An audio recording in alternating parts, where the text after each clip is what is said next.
Yeah, so I mean, I had that, to be honest. I'm like the queen of straight hair in Bolton.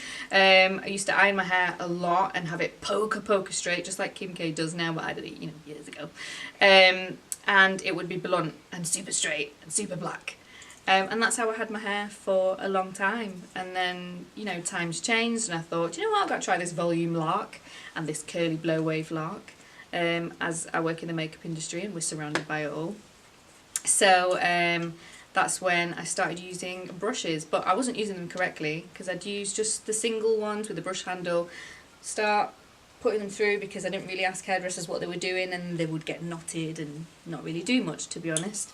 Up until a couple of years ago when I found Pro Blo in the Trafford Centre and was watching how they use their brushes and how easy these were, and the making sure that you prep your hair correctly. Like, that's an essential part of making sure these brushes do not tangle in your hair.